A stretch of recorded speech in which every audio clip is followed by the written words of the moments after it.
नमस्कार साथियों, स्वागत है आपका अपने YouTube चैनल भाषा निकेतन में। साथियों, हम बात करेंगे आज सामान्य हिंदी की प्रश्नोत्तरी 2 पर।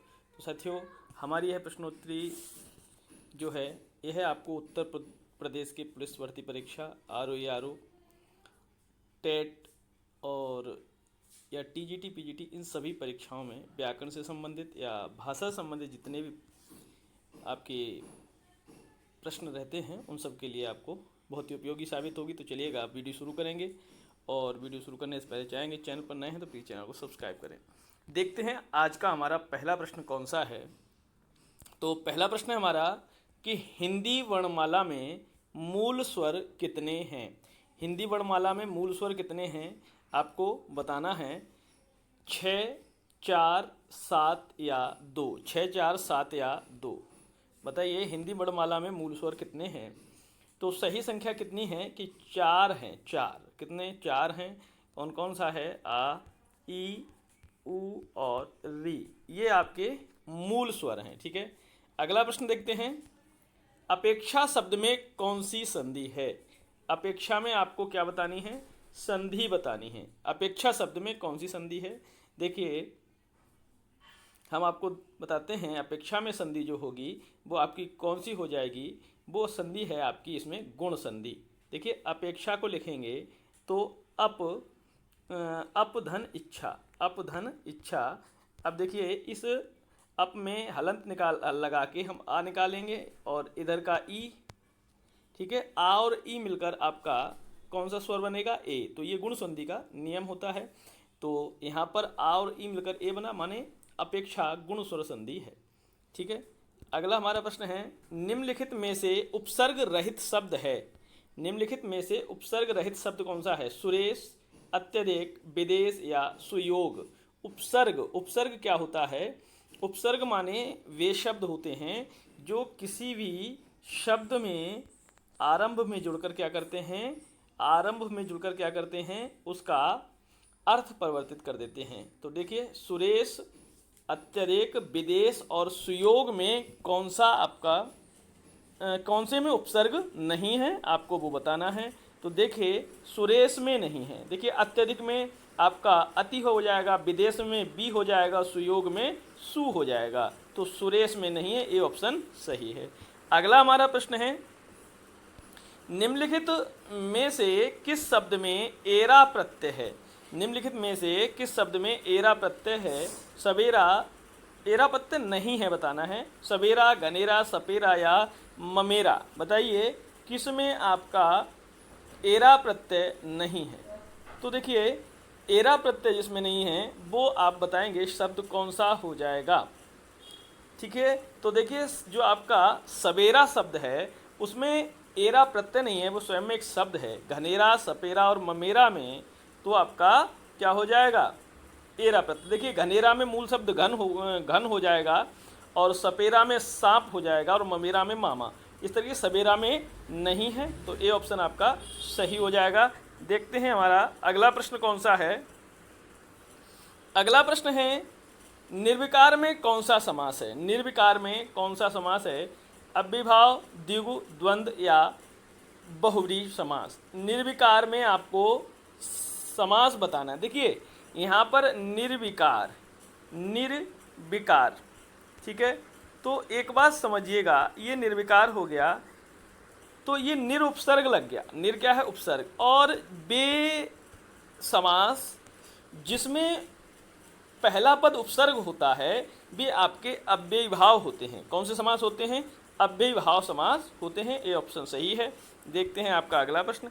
अगला प्रश्न है, आदर्श का पर्यायवाची शब्द क्या है। आदर्श का पर्यायवाची शब्द क्या होगा? आदर्श का प्रतिमान, मानक, यथार्थ या प्रतिरूप। आदर्श का क्या होगा आपका? आदर्श का पर्यायवाची शब्द तो कौन सा हो जाएगा? इनमें से यथार्थ जो है वो आदर्श का पर्यायवाची हो जाएगा, सी ऑप्शन। अगला प्रश्न है, मूक का विलोम शब्द क्या होगा? मूक का विलोम वाचाल, लोह, शाप या हास। देखिए, मूक माने होता है कहें तो एक तरीके से मौन। मूक माने जो व्यक्ति मौन है वो मौन मूक है, तो जो शांत है। तो वाचाल माने अधिक बोलने वाला। इसका कौन सा ऑप्शन से हो जाएगा? ए ऑप्शन सही। देखते हैं अगला प्रश्न। मुक्ति पाने का इच्छुक वाक्यांश के लिए सार्थक शब्द है। मुक्ति पाने का इच्छुक, जिजीविषा, जिज्ञासा, मुमुक्षु या पिपासा। बताइए, जो मुक्ति चाहता हो, मुक्ति पाना चाहता हो, देखिए जिजीविषा जीने की इच्छा, जिज्ञासा जानने की इच्छा रखने वाला, पिपासा पीने की इच्छा रखने वाला, मुमुक्षा जो है, मुमुक्षु वो होता है मोक्ष की प्राप्ति चाहने वाला। ठीक है, तो मुमुक्षु हो जाएगा आपका सी ऑप्शन। अगला प्रश्न है हमारा, निम्न में से देशज शब्द कौन सा है? बताइएगा। देशज शब्द, वत्स, नारियल, रेवड़ या पछतावा। निम्न में से देशज शब्द कौन सा हो जाएगा? देखिए, देशज शब्द कौन से होते हैं? देशज शब्द वो होते हैं जो हमारी देसी भाषा से संबंधित या लोक प्रचलन में मतलब प्रयोग में आते हैं, वो हमारे शब्द देशज हैं, हमारे देसी भाषा के शब्द। तो देखिए, इसमें से पछतावा, नारियल और वत्स ये देशज नहीं है, लेकिन रेवड़ जो शब्द है वो आपका देशज शब्द है। रेवड़ कैसा शब्द है? देशज शब्द है। हम देखते हैं अगला प्रश्न। अगला प्रश्न है हमारा, सर्वनाम से बनी भाववाचक संज्ञा क्या है? सर्वनाम से बनी भाववाचक संज्ञा क्या है? अपनापन, छुटपन, लिखावट या लड़कपन। अपनापन, छुटपन, लिखावट या लड़कपन बताना है आपको सर्वनाम से बनी भाववाचक संज्ञा। तो सर्वनाम से बनी भाववाचक संज्ञा, देखिए अपना क्या है? अपना क्या है? सर्वनाम है। और अपना सर्वनाम से आपका पन, आपका प्रत्यय लगा के बन गया अपनापन। तो ये सर्वनाम से बनी संज्ञा भाववाचक कौन सी है? अपनापन है, अपनापन। ठीक है, अगला प्रश्न है, पुरुषवाचक सर्वनाम कितने भेद हैं? पुरुषवाचक सर्वनाम के कितने भेद हैं बताना है। 3, 4, 2 या 5। पुरुषवाचक सर्वनाम के कितने भेद हैं? तो पुरुषवाचक सर्वनाम के कितने भेद होते हैं आपको पता ही होगा। 3 भेद होते हैं। कितने? 3। कौन कौन सा? प्रथम और मध्यम और उत्तम। प्रथम, मध्यम और उत्तम। अगला प्रश्न हमारा क्या है, गर्म दूध पीना लाभदायक होता है में कौन सा विशेषण है? गर्म दूध पीना लाभदायक होता है में कौन सा विशेषण है? सार्वनामिक, गुणवाचक, परिमाणवाचक या कि संख्यावाचक विशेषण। देखिए, संख्यावाचक तो है नहीं, ठीक है, परिमाण भी नहीं है, ठीक है, और इसमें आपका कौन सा हो जाएगा? सर्वनाम भी नहीं है, ठीक है, तो गुणवाचक है। गर्म दूध कैसा है? गर्म दूध कैसा है? गर्म, यहाँ पर दूध की विशेषता है गर्म होना, तो ये उसका गुण है, तो ये गुणवाचक हो जाएगा। चलिए देखते हैं अगला प्रश्न। अगला प्रश्न क्या कहता है, जिस वाक्य में क्रिया का सीधा फल कर्म पर पड़े उसे क्या कहेंगे? जिस वाक्य में क्रिया का सीधा फल कर्म पर पड़े उसे क्या कहेंगे? सकर्मक, अकर्मक, नाम धातु या प्रेरणार्थक क्रिया। देखिए, प्रेरणा देने वाली को हम प्रेरणार्थक क्रिया, नाम धातु माने नाम या संज्ञा सर्वनाम से बनी क्रिया को नाम धातु, अकर्मक माने जो जिस क्रिया में कर्म ही ना हो, सकर्मक माने जिस क्रिया का प्रभाव कर्म पर पड़ता हो, तो सकर्मक क्रिया होती है वो। ठीक है, तो सकर्मक आपकी क्रिया में सीधा फल पर प्रभाव, सीधा किस पे? क्रिया का सीधा फल कर्म पर पड़ता है। ठीक है, अगला प्रश्न हमारा, राकेश द्वारा पत्र लिखा गया उदाहरण किस वाच्य का है?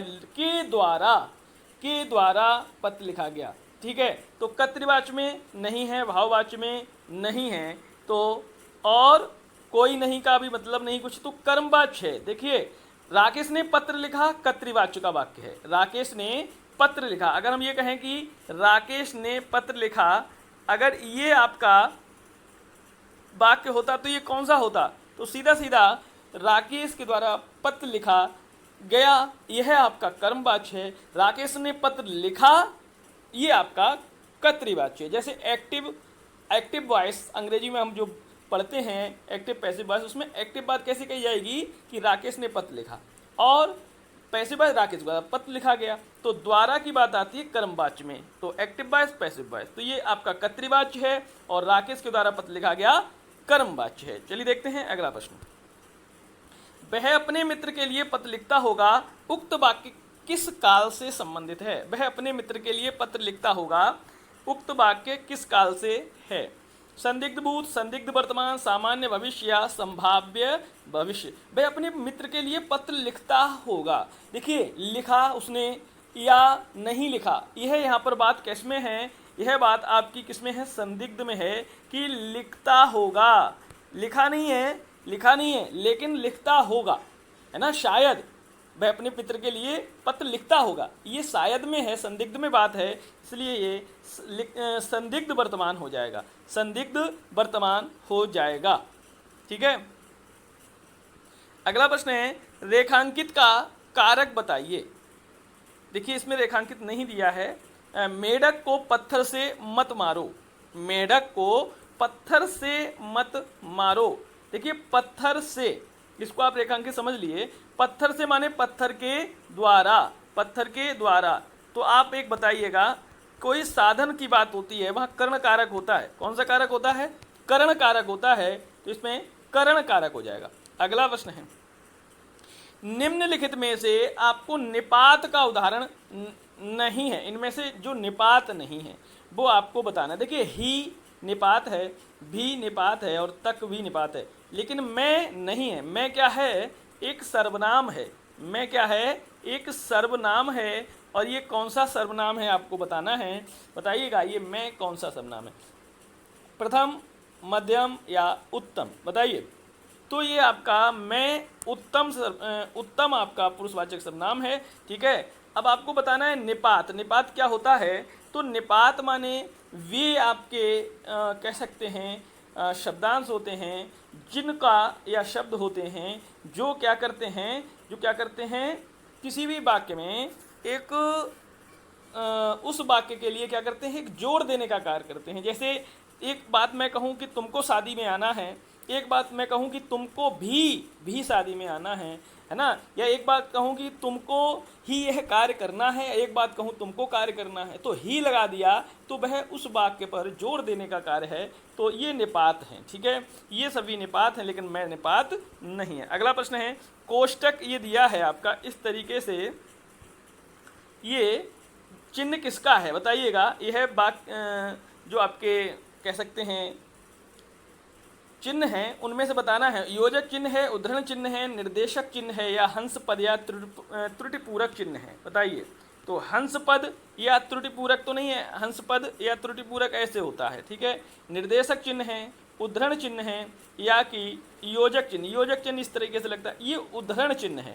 किसी भी बात को हम कहते हैं, उद्धृत करते हैं या दिखाते हैं कि ये महत्वपूर्ण बात है, उसमें यह आपका उद्धरण चिन्ह का प्रयोग होता है। तो आपका बी ऑप्शन सही हो जाएगा। अगला प्रश्न है, निम्नलिखित में से कौन सा शब्द शुद्ध है।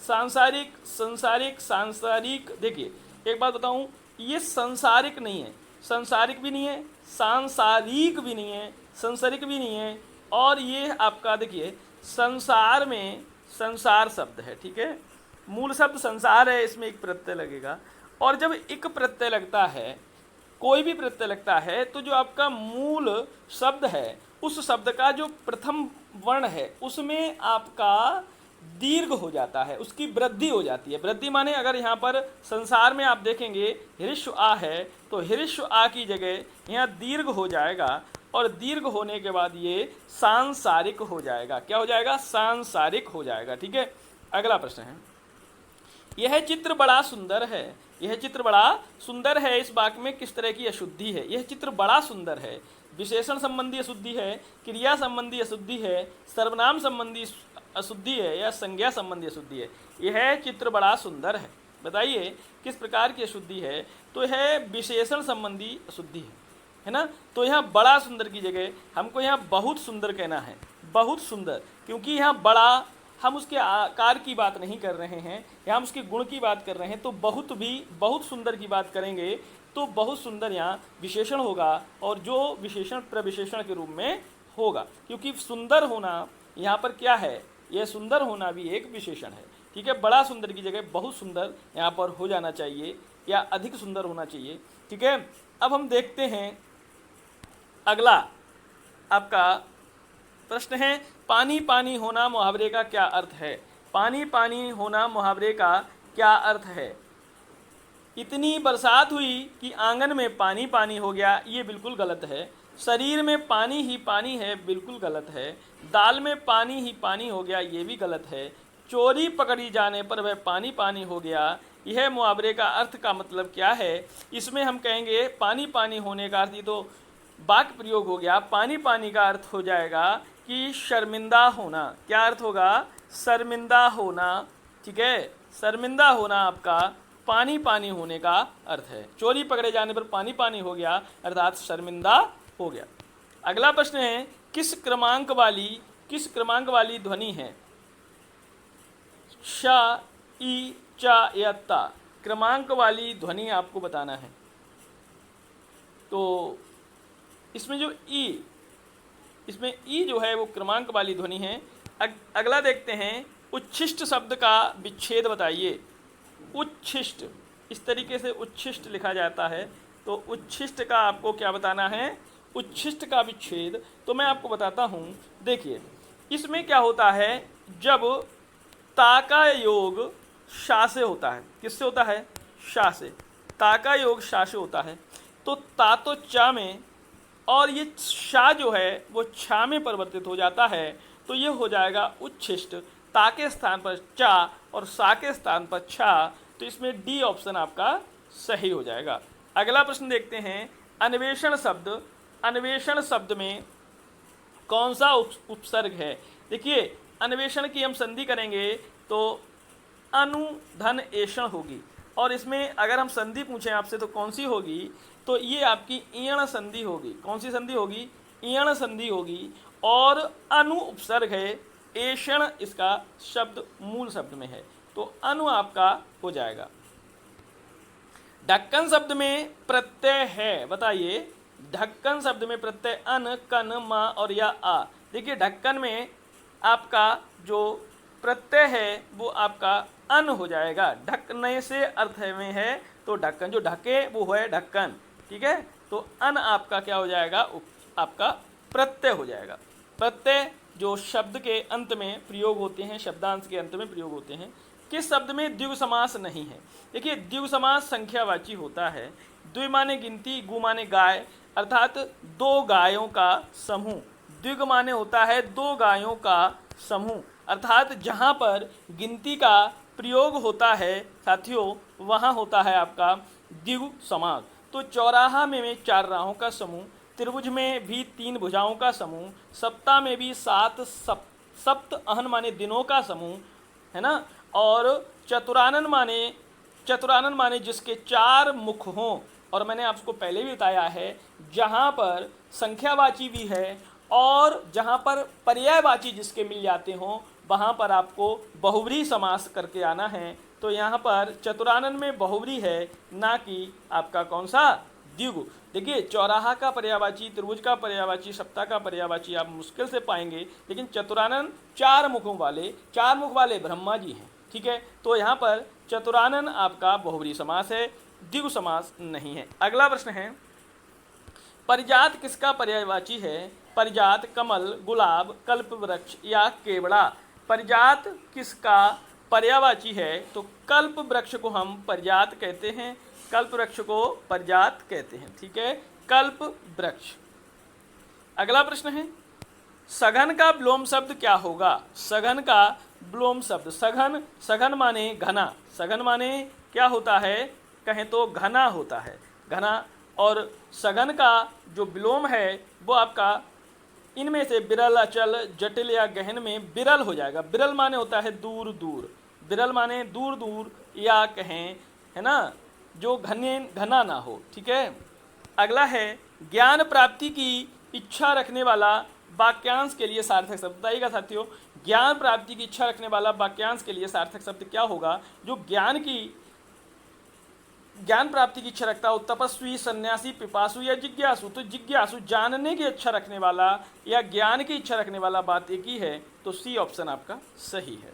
देखते हैं हमारा अगला प्रश्न क्या है, निम्न में से तत्सम शब्द कौन सा है? अनमोल, अमरूद, कवि या चिड़िया। तो बताइएगा कि जो आपका तत्सम शब्द है, तो तत्सम देखिए अनमोल, अमरूद और चिड़िया तत्सम नहीं है। एक कवि जो है वो तत्सम शब्द है। कवि कैसा शब्द है? तत्सम शब्द है। अगला हमारा प्रश्न है कि